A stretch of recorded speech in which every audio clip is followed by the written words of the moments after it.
I started my journey from the mind and did a lot of reading, a lot of contemplating, and I think I needed that.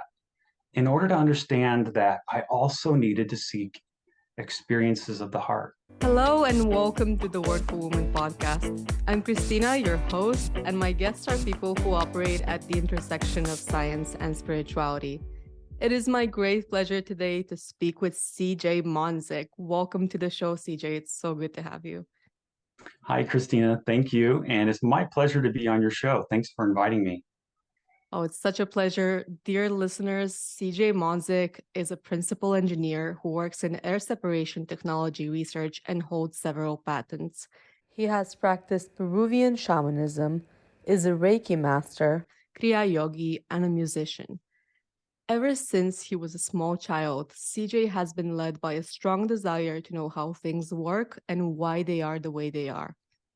In addition to gaining a Master of Science degree in ceramic engineer from the Missouri University of Science and Technology, this curiosity also led CJ to study philosophy, psychology, various world religions, spiritual practices, cosmology, and physics.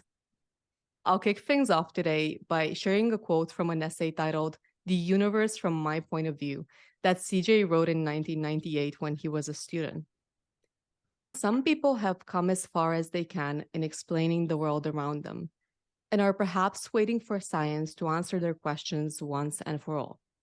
They are reluctant to break the chains of doubt themselves and face the judgment that accompanies fate. I believe that the universe was created with an inherent barrier to full understanding, and that therefore it all comes down to fate in the end. CJ, 24 years after writing this essay, do you still stand by this quote? No, not entirely, because at the time I wrote that, I did not allow for the possibility that the divine could be experienced. I was thinking only in terms of objective evidence. And since that time, I've had numerous subjective experiences along with my wife and many close friends of mine. And those have built what I now know as faith. And the way I used the word faith back then was to refer to what I would now call belief. So I distinguish between belief and faith like this. Belief is what you choose to think without experience, while faith is what you build through experience. That's wonderful and such a beautiful distinction. I'm sure you've made our listeners very curious about the subjective experiences you've had. And perhaps you can walk us through them while also giving us a sense of how all the many different hats that you're wearing, both scientific and spiritual, came to be. Can you walk us through that? Well, certainly I started out what I would call as fairly non-spiritual. I mean, I was just immersed in the material world. I was very interested in science. As you mentioned, I was always very curious. And even when I was like 3 or 4 years old, my mom tells me that I used to question everything. Like I would always say, who made that rule? And one day on TV, apparently they said that the average child asks 300 questions a day. And I said, Mom, is that true? So I think it was this innate curiosity that ended up leading me through my life, but certainly started out, I was interested in math and science, well, more science than math. I think of math as like a necessary evil tool that I have to use. But science has always been very interesting to me because I want to know what's going on, especially at the level of things that we can't even see. And that's what led me into materials science. I wanted to understand what's going on at the level of atoms and molecules, what makes one material different from another, and how they interact with each other. So through school, I got interested in ceramic engineering, which combines a lot of areas of interest to me. I got to play with chemistry. I got to play with some mechanical engineering. Certainly get to incorporate lab work. I really like getting into lab and doing testing, and get to do electronics with different measurement equipment. And then I get to do data analysis, which is where I get to incorporate mathematics, statistics, and all this stuff comes together in that field. And now since then, since obtaining a degree in degrees in ceramic engineering, I now get to apply it in many other areas, not just in ceramics. But what happened was, about the age of 18, I came across some books like by Hermann Hesse, Siddhartha, and Autobiography of a Yogi by Paramahansa Yogananda. Reading those really piqued that curiosity and got me interested in exploring what other possibilities are out there, especially with respect to, creation itself. So I was raised Catholic, but it didn't really work for me. Like, I could never accept the belief system, and I didn't find myself practicing it per se. But I wanted to explore my own, and I started looking at especially some of the Eastern religions. And over time, I started also looking at some of the Native American traditions, or traditions from the Native Americas. As you mentioned, I I ended up exploring Peruvian shamanism and Reiki. And what I was doing was I was trying to have some experience. I was looking for evidence. And over time, slowly practicing meditation, like Kriya Yoga and other types of meditation, these experiences came, and I'm sure we'll talk about those some more. Well, certainly. When you were pursuing the spiritual roles, coming from your scientific background, was there ever a fear? Were you ever afraid to pursue them? Were you ever afraid people judged your choice, for example? Yes, I was. And um, that has diminished over time to the extent that now I really don't even think about it. But I did worry that it might cause people that I work with to not consider me to be trustworthy, scientifically speaking. I thought maybe that it would hurt my career chances or something along those lines. So yeah, that was just a limiting belief that I held in my mind. And over time, that belief has dissolved, and I no longer have that. I'm glad to hear that. To people listening who might be contemplating a similar path, but they are in that stage of being afraid how they're perceived, what would you advise them to do in practical terms? Is there something they can do? Yes, I would say that it's good to just take small steps at first and observe what happens. That's what I did. So I started off just telling a few people a little bit of information. And I realized that people didn't really care about me as much as I thought they did. That's just our self-centered view of the world. We think that everyone's always thinking about us and talking about us. And that's just the way that our mind works. It just thinks of everything in terms of how it affects us. So by experimenting with it, like a scientist would, I found that people were actually quite open and accepting of it. And so little by little, I became more and more comfortable with sharing more information with more people. That's great. And I love your experimental approach to this. And as listeners will find out, because I had a little bit of preview, but CJ approaches many things in life experimentally. But before we get there, um, let's go into spiritual experiences that you've had, as you've already mentioned them a couple of times. And I would love to ask you about one of them in particular, in which, as you described, you were revealed the true nature of reality. Tell us about that experience. I'm sure listeners would love to hear it. Well, first of all, I have to say it's very difficult to describe the experience. Um, it's not even an experience that I had with the mind. I feel that it was an experience that occurred through the heart. And we can talk more about that later too. But back to the point, the experience itself consisted of um, experiencing something that my mind cannot explain, that is impossible by the laws of physics. And it just made my mind stop, and kind of like my jaw dropped open, and my thought process was something like, there's no way. Like, this can't be happening. But I experienced just light pouring out of a living person. And this light just struck me, like it gave me instant knowing that the same light that I was seeing with my eyes, because they were wide open, that same light is also within me, within everyone else, within everything. And I experienced that the nature of that light was just pure love. So at that level of reality, which is what I call the highest truth, all of creation is one, because it's all made out of this same love, this same divine consciousness. It's just that it's like wearing all of these masks and pretending to be separate and pretending to be something um, unique and different, which of course is also true. A lot of things in spirituality tend to sound like contradictions, or like it can't be possible for both to be true. But the interesting thing about truth is that it's often so. Now, so in this case, I experienced that everything that we perceive as being separate and apart from us is actually a part of us at some deep, deep level. Would you categorize this as, because I've heard the term used of direct revelation, would you categorize your experience as direct revelation?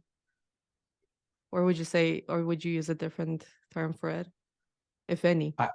I suppose it would fit under that category, yeah, because it came from the divine and it was very direct. It was, it's hard to say that I saw it or I felt it or I thought it. It was just an instant knowing through and through, and there was no questioning it. Just like when you see something and you can touch it and you can feel it and you can smell it and you know it's there. It was that real.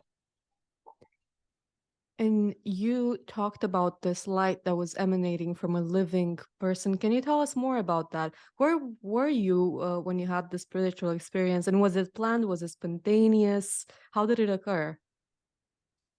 Well, it was planned, but there's also no guarantees that any one particular person is going to have the same experience. There were other people that went through the same process, and some of them had very similar experiences or almost identical, and others had almost no experience or something different. So, we're entering into the subjective nature now of experience, that this state that I was in at the time, which was due to all of my past experiences and preparations, led me to that moment in time to have that experience, at least for it to be possible. Because I give all the credit to my friend Maitreya Dada Shriji. He's the one who gave me that divine grace. He's the one who gave me the experience. And it occurred at his ashram in India, where I love to visit.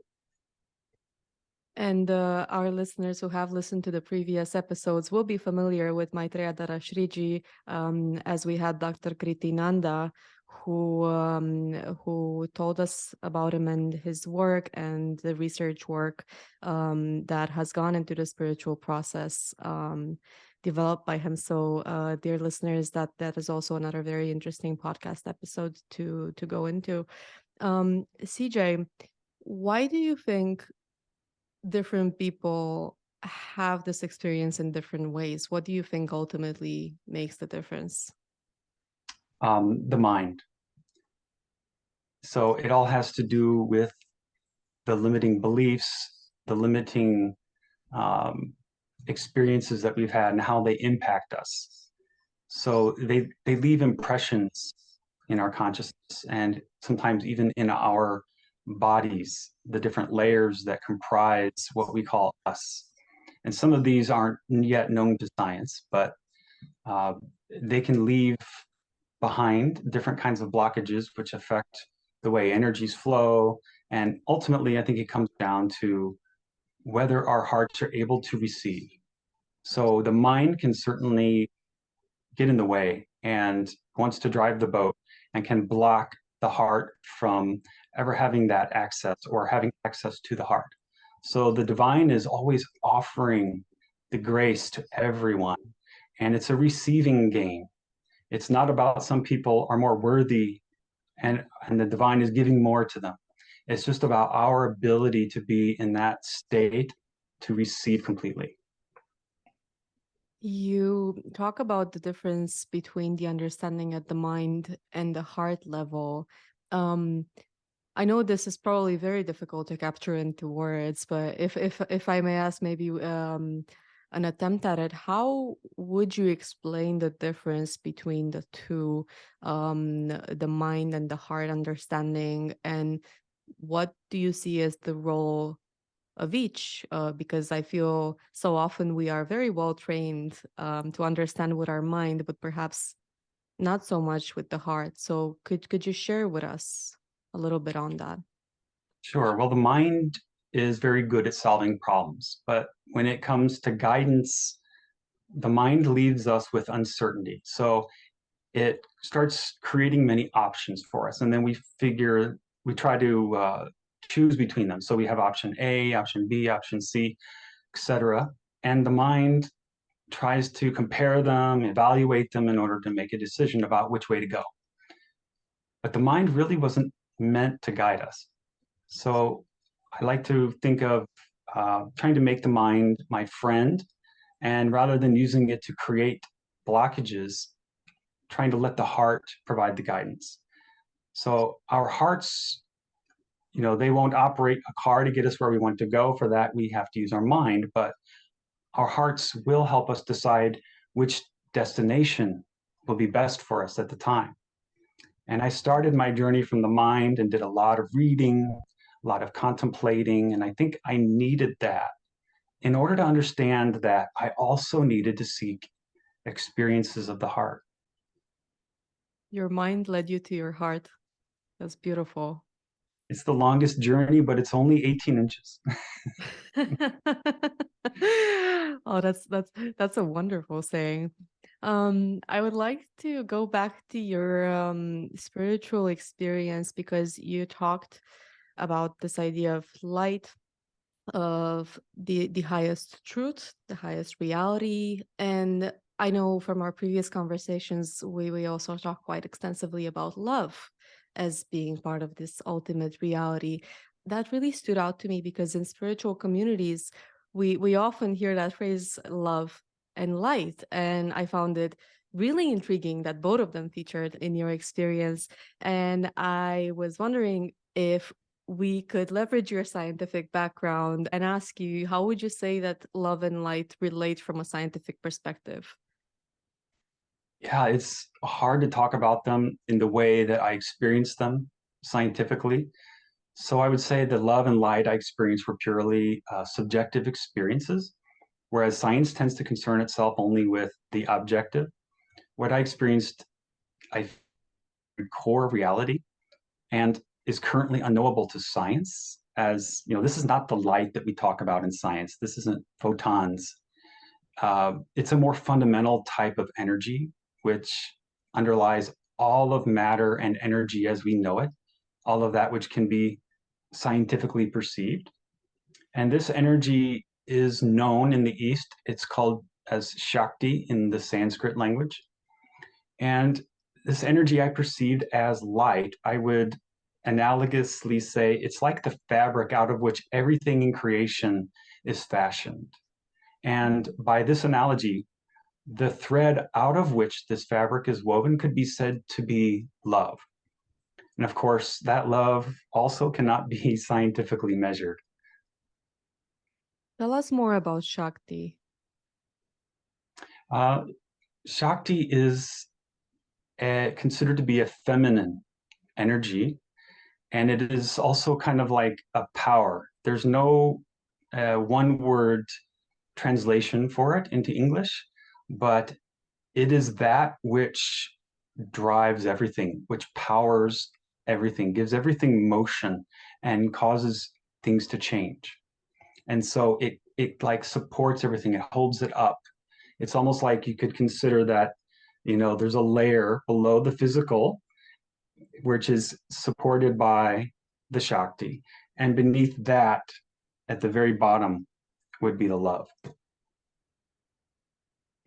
you think we'll ever come to understand Shakti or love, or these very direct experiences that you've had from a scientific lens, do you think it's unknowable, or that we're just not there yet?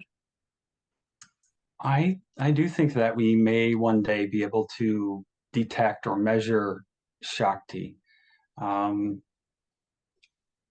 as far as love, that one's, I think, even more difficult to imagine that we would be able to measure it somehow. But these subjective experiences, I feel they really are available for everyone who wants to put in some effort to seek them out and experience for themselves.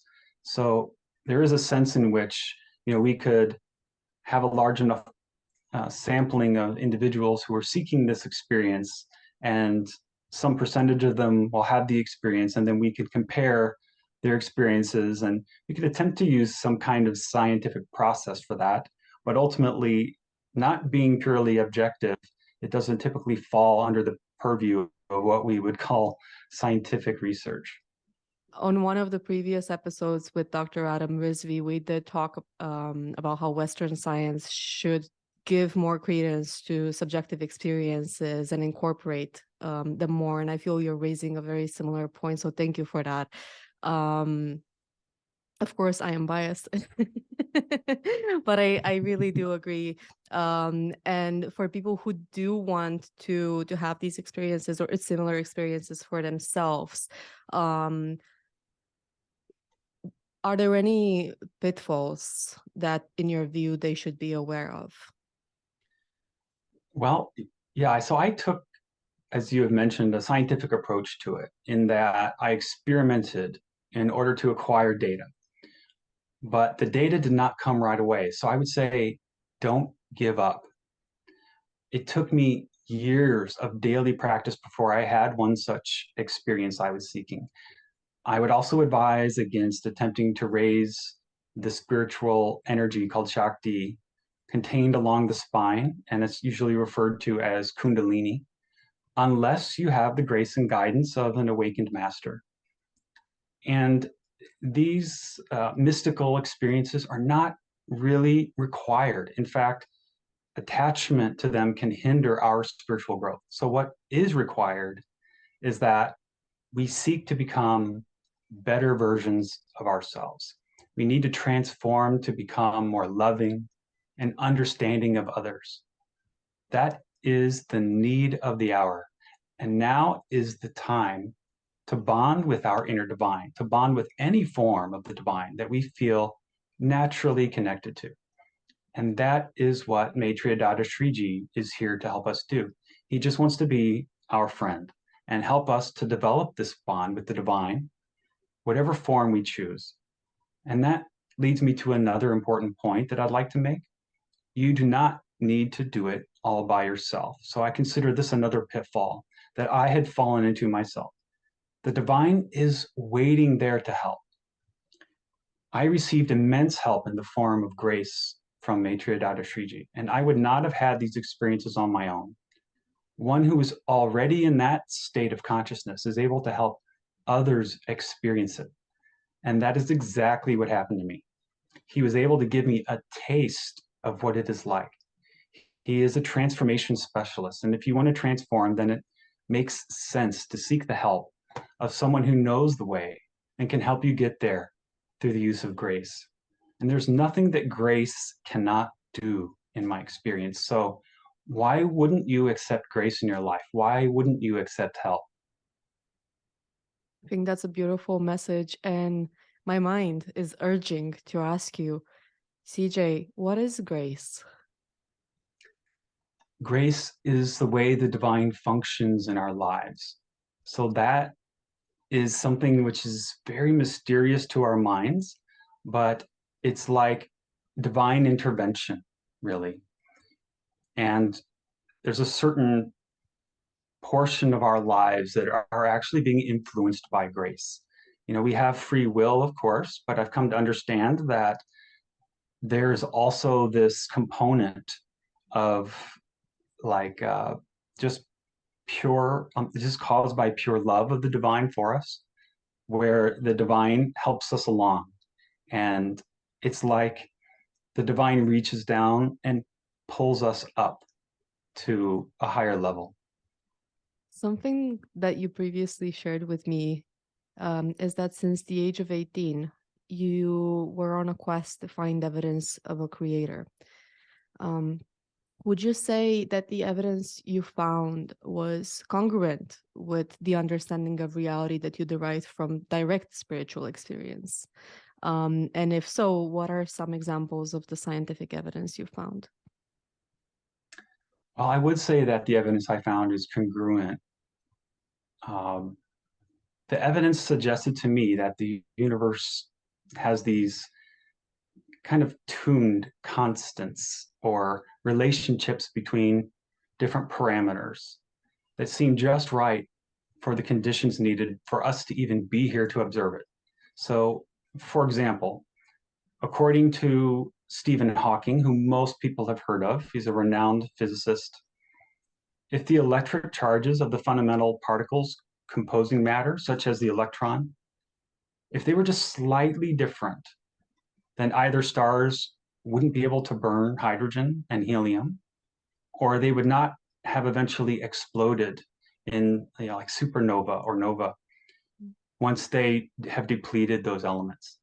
And that's necessary for the formation of planets and all of the heavier elements, and including carbon and things that we're made out of. Another thing is the magnitude of the fundamental forces. So if the strength of the strong nuclear force, and that governs the most fundamental particles, such as protons and neutrons, it holds them together and governs how they interact. If that were different by even a few percent, then the deuterium, which is just one proton, one neutron, and one electron, so it's a version of hydrogen, if that would not be stable, then either protons would be capable of sticking together, or deuterium stars could not create energy through nuclear fusion. And if protons stuck together, they would end up forming helium. So there would be no deuterium to power stars, and liquid water could not exist. Even more astounding is the delicate balance between the electromagnetic force and gravitation. So the electromagnetic force is what attracts positive charges to negative charges. And as Brandon Carter has calculated, if the force of gravitation were altered by 1 part in 10 to the 40th power, one with 40 zeros after it, then all stars would either be what are known as blue giants or red dwarfs. So stars like our sun could not exist. And it's believed that the conditions for life could not be met on a celestial body orbiting a blue giant or a red dwarf based on their gravitational effect and the rate at which they radiate energy. Now, if the initial rate of expansion of the universe, just 1 second after the Big Bang, had differed by even 1 part in 100,000 million, that's one with 17 zeros, then the entire universe would either have recollapsed upon itself due to the influence of gravity, or it would have expanded so much that it would just consist of a diffuse gas cloud now. Now, of course, these findings alone do not prove the existence of a creator by any means, but they do seem to point to one. And some other things that I feel were really congruent with my experience is string theory posits that everything is made of the same basic stuff at the most fundamental level. And this seems to relate to my experience of the nature of reality, where everything is made of the same stuff, love. And there's one more thing I'd like to point out. Quantum entanglement is the name given to the phenomenon in which particles are observed to be somehow connected to one another once they have interacted. And I think this relates to my experience of everything being connected. But my experience went beyond that, in that it was not just merely being connected, it's that everything is actually one at the deepest level. Life is contingent on very specific parameters, is what I hear, and the differences are so small that I'm not even sure that our minds can fully comprehend. You listed a lot of zeros in there.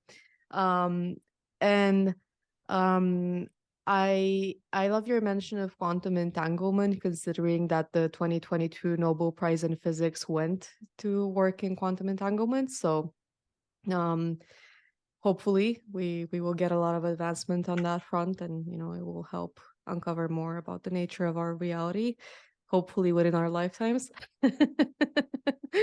um, and something that I like that you specified is that the fact that we our universe has the exact conditions required for life does not necessarily prove a god, but it is congruent with the existence of a god. And I find that to be an important distinction. So thank you for pointing that out. And something that it brings to mind is that some cosmologists, perhaps in an attempt to get rid of God altogether, are arguing for this idea of multiverses. So, of our universe with its constant being one of many, if not infinite, universes. And we just so happen to observe it because the conditions were ripe for this type of life, at least. How What are your thoughts on that? Do you feel that affects your view on life? Do you feel that eliminates the possibility of a God or not? What do you think? It doesn't really affect my views. And I also don't think that it precludes the possibility of a creator. It's certainly possible that a creator decided to create many versions and variations of what we call our universe, perhaps in order to hit upon just the right set, or maybe because those differences add something to all of creation. Just like diversity adds something to a corporation or a group of people that are working together. So I don't see them as being mutually exclusive. I love how you bring up this idea of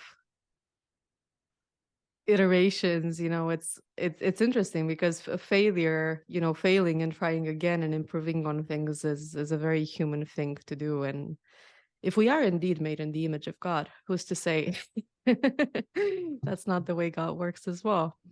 CJ, at this point in your life, would you say that you have sufficient evidence to believe in a creator or God?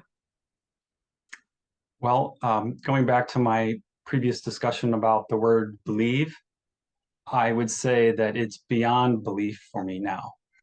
It is a knowing, it's an unshakable faith. What is the divine to you now? To me, the divine is everything. The divine, in the form of Maitreya Dada Shriji, has become my best friend. The divine is within me, it's within everyone and everything, and we're all one. So for me, that's why I say the divine is everything. CJ, one of the concepts that we discussed, but we haven't yet touched on in this interview, we discussed in private, was that of divine love. And I think that's something our listeners would really love hearing more about. So tell us about divine love. Well, here I would like to talk about my own experience of divine love because I feel that's really the best that I can do. I mean, I can talk about it theoretically, but I feel that my experience is somehow more valuable, at least to me. So for me, when I experienced divine love, it was so far beyond any love that I had felt in my life. I am a son, a brother, a father, a husband, a friend. And in all of these roles, these relationships, I've experienced love. But this divine love was so far beyond that. And it just felt like my heart was pressing against my rib cage, like it was trying to expand out and explode. It was just pouring out of me. I couldn't contain all of the love that I felt like was being poured into me. And so it was just running out in the form of tears of joy. And uh, it left me with just a feeling of completeness. Like that moment was complete in itself. There was nothing that I wanted or needed. So there were no thoughts going on in my mind. Uh, there was no desire left. It's like this song by the Beatles, All You Need Is Love. I felt the truth of that statement so deeply. because there was no hunger. Uh, there was no need to try to say anything to anyone or to ask any questions, to hear anything, to go anywhere else. That place, that time was just perfect as it was. Like everything was perfect just as it was.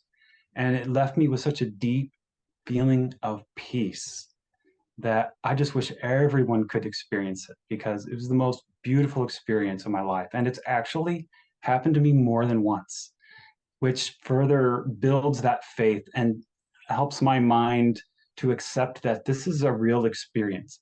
Even though the mind was just kind of watching, like standing back and observing, it wasn't able to completely comprehend what was going on, Mm. but it just became still because there was nothing left for it to do.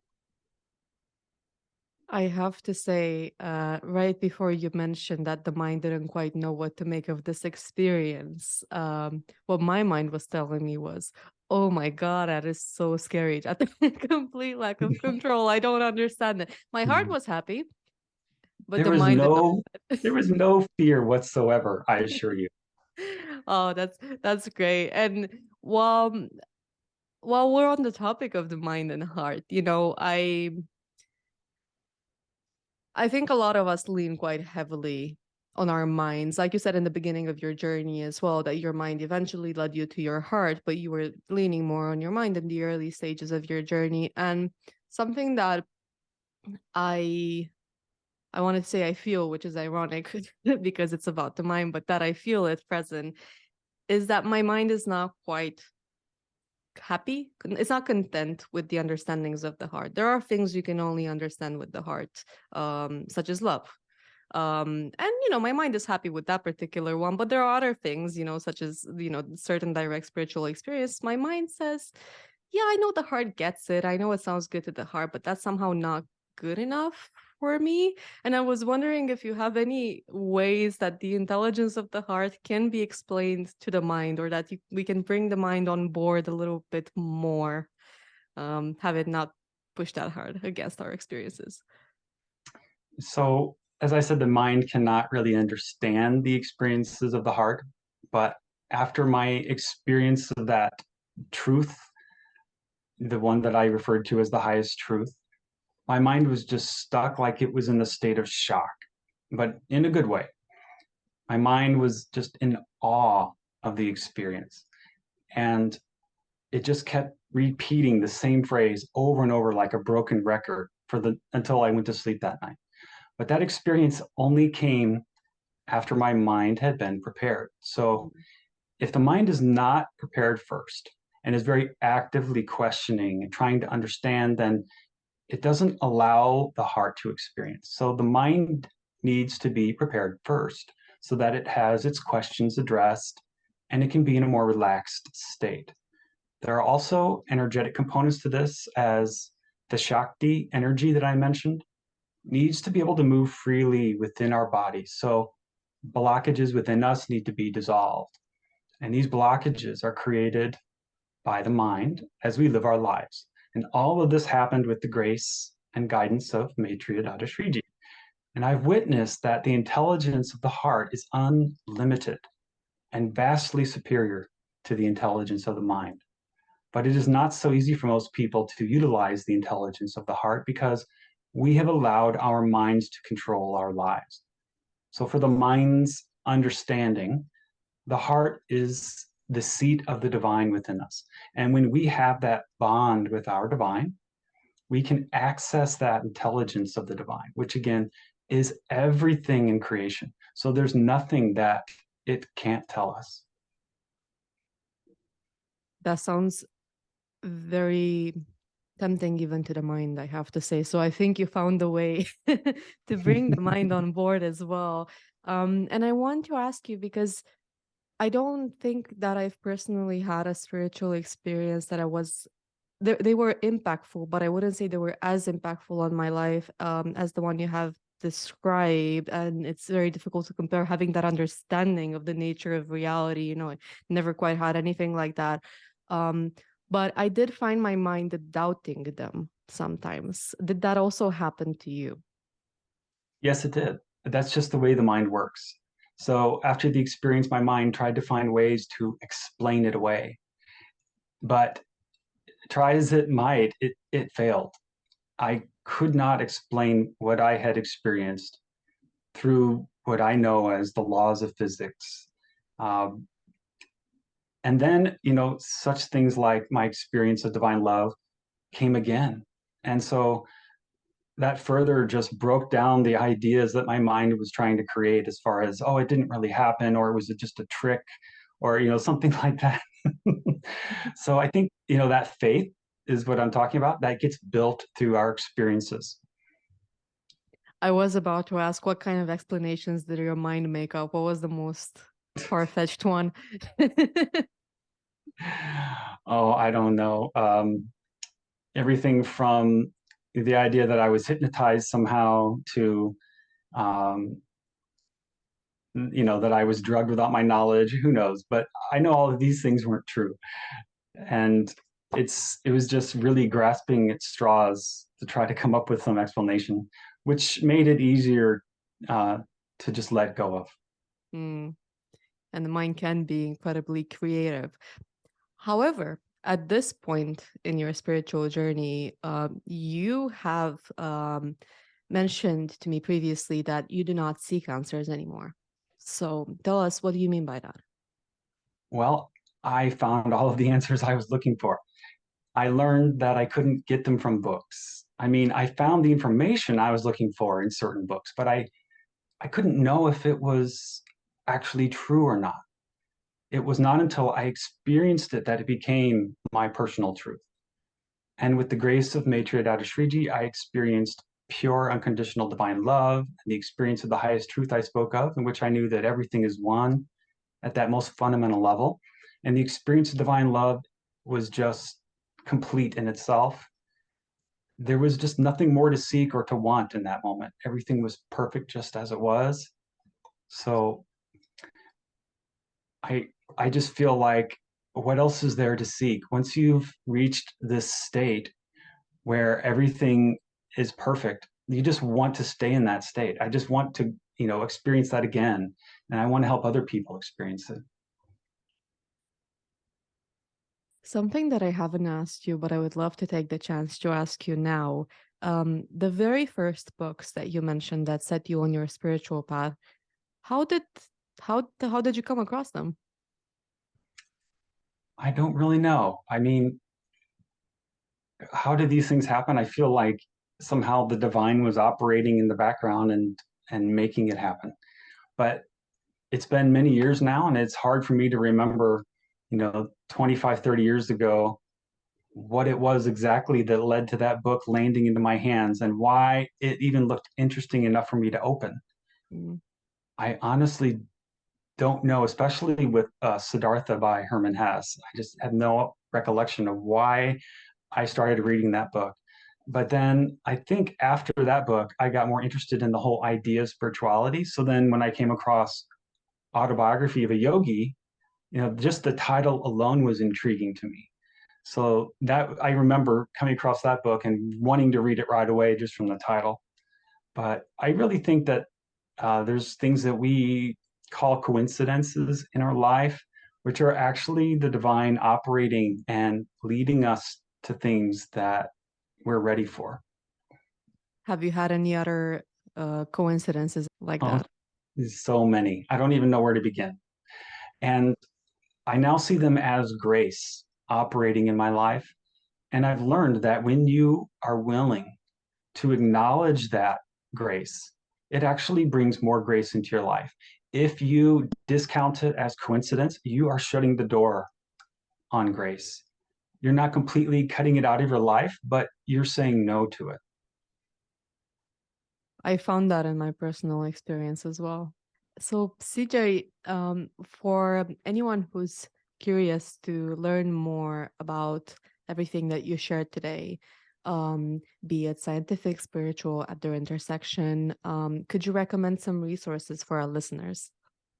Sure. For the scientific information, they could read A Brief History of Time by Stephen Hawking or The Accidental Universe by Paul Davies. Those are very good resources that go into a lot of the facts that I was sharing. And for more spiritual information, I would recommend some videos on YouTube with Maitreya Dada Shriji on the Maitrabodh part of our YouTube channel. Hopefully we can put the spelling of that somewhere in the podcast, because these are Sanskrit words that most English speakers aren't familiar with. We will indeed put everything in the show description. So if you're listening to this, you can find all the links that CJ is mentioning in the episode description. What I would love to ask you now, and it's something I like to get input from every podcast guest. If we imagine that it's 50 years from now, what advancements do you hope that will make in understanding the nature of reality? I hope that we'll learn to somehow measure spiritual energy or Shakti, which moves within our bodies. That, I think, would give us the realization that we are more than we thought we were. And we could detect the chakras, as they're known, or the energy centers, where the energy tends to come together in a more dense locale. And a lot of traditions work with that, including some that are on opposite sides of the world, like the Peruvian shamanism that I was trained in, and all the way over to India.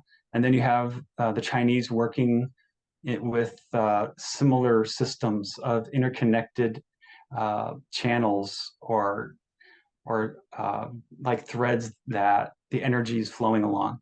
The other thing that I would really love is for us to understand more about how we can derive energy without polluting the environment. So a deeper understanding of the way matter and energy are working and how we can harness that cleanly for our benefit and for the benefit of the planet, which of course in turn is for our benefit. That is so important and timely. I found it really interesting that you mentioned that different spiritual traditions around the world work with the same type of energy, considering that we we haven't had fast means of communication, forever, but these traditions go back way longer than we've had the internet or phone or potentially an explanation for how they could have been transmitted. Do you have any thoughts on that? Do you think this understanding emerged separately at different geographical points? Do you think there was some sort of cross-pollination of knowledge? What do you think happened there? I think it was both. For example, the American traditions, they really came out of Siberia.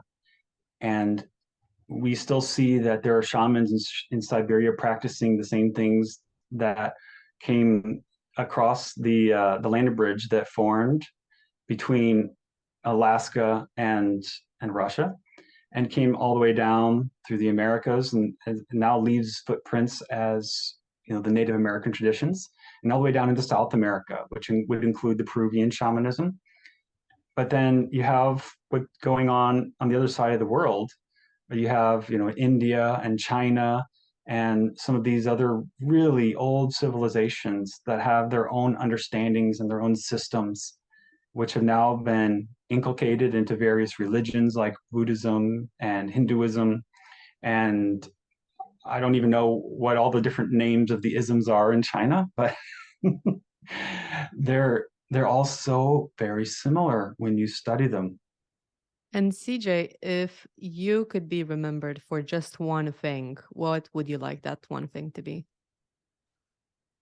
Well, even though I have these things that I've done through my career, and I have these patents and inventions, some of which support life or save lives, I would say it's none of that. For me, it would be serving others without wanting anything in return. And in some cases, helping them on their spiritual journeys. Though I try to serve others in whatever way they want. So I don't share spiritual teachings with someone who's hungry. With them, I would share food. That's beautiful. And even though you mentioned your patents are not the number one thing you'd like to be remembered for, I do want to commend you for your contribution to humanity via them. And I'm very curious to hear, did any of your spiritual understanding contribute to any of your patents? That is a very interesting question. I would say my spiritual state did contribute to some of my patents. One in particular that I'm thinking of is a very complex problem that I had in ceramic engineering. And I was working on all of these different recipes, combining all these different kinds of polymers, plastics, and chemicals together in various ways, along with ceramic powder. I was trying to figure out a way to make it capable of being injection molded, which many people are familiar with. That's how we get many of the plastic shapes that we have. But we were trying to use the plastic as a way to carry the ceramic powder. And then we wanted to remove the plastic and just leave the ceramic in that particular shape. Anyway, it was very challenging to form this particular geometry. And we had a lot of problems. And I was working on it for about 2 years, trying 3 recipes a day, every day. And I was having this insurmountable problem, and I didn't know what to do. And it was like after a really hot August, and it was the first cool evening that we had. And I was just standing out on the back porch, just enjoying nature, listening to the trees rustling in the cool breeze, and just feeling like so happy, felt so comfortable. I was just enjoying the beauty of nature. And out of nowhere, the solution just came in my head. I wasn't trying to think about it. And I actually had to go and look up what it meant, like to really understand how it could be the solution. So I felt like that was given to me. And I can think of many such interesting examples through history, like the invention of the telephone, I believe. You know, we tend to attribute it to Alexander Graham Bell, but I believe there was also an Italian man who thought of it at the same time, and they basically raced to the patent office, and it was whoever got there first. So it seems like there's this realm of ideas which was talked about by Plato all the way back in history, and that these ideas somehow can exist outside of us, and that we can perceive them, we can connect with them, and when we're in the right state. So yeah, there have been times where I felt like an idea was given to me because I was ready to receive it.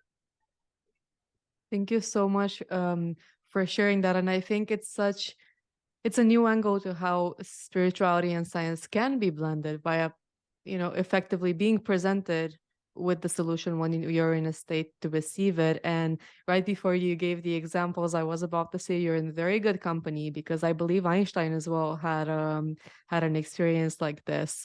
And I always found it intriguing, all these stories of two different people rushing to the patent office, speaking of technological advancements, because it occurred in such close time proximity, and sure, there are some arguments that, well, science, it collectively advances up to a certain point, and then the next innovative step is the next logical step. So it's just a matter of, basically who gets there or to the patent office first. But I had somehow never, even with my mind, I was like, I'm not sure I completely buy that. There does seem to be more to the story, and this world of ideas, archetypes that Plato was suggesting. So thank you so much for sharing that, CJ. I think I'm very intrigued by these stories, and I'm very happy to hear that you've had that experience as well.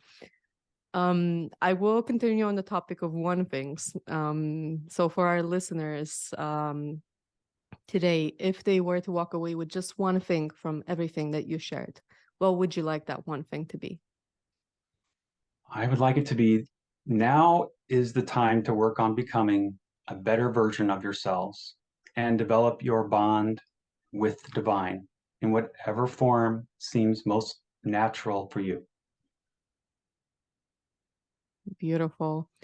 And is there anything that I haven't asked you, but you wish to share? Well, I'd like to talk about the program that gave me those experiences that I've shared. It's a free spiritual program called BODE that will help dissolve your blockages and awaken your inner divine, which really helps you on your spiritual journey. It is offered by Maitre Bodh Parvar through the maitrabodh.org website. We also have a US one, maitrabodhus.org. And divine help and grace is now available through a specially blessed image called Divine Light, which you can see next to me. It's also freely available through Maitre Bodh Parvar, and it spreads peace and positivity, offers protection, and even helps your prayers be heard. And for our listeners interested in learning more, in addition to the links in the episode description, you can also check out the episode with Dr. Kriti Nanda, who talked more about Bodh. I also shared my personal experience in Bodh 1, so that's a good episode to go to if you would like to learn more about this, as well as the links that CJ is sharing with us. CJ, and as for my last question, where can our listeners find you? Well, I now conduct spiritual sessions for Maitre Bodh Parvar, so listeners can attend any of those sessions, and I may or may not be the one conducting the session that day, but they can also reach out to me through my email, which is cjmonzyk@yahoo.com. Thank you so much, CJ, and thank you so much for all, not just the knowledge, but all the wisdom that you shared with us, and thank you for sharing with us your personal experiences. I am sure that our listeners are very appreciative of what they learned from you. And with that, this was CJ Monzyk. Thank you again so much. It was so great to have you on the show. Thank you, Christina. I love what you're doing. Please keep it up, and I hope your listeners enjoy all of your episodes.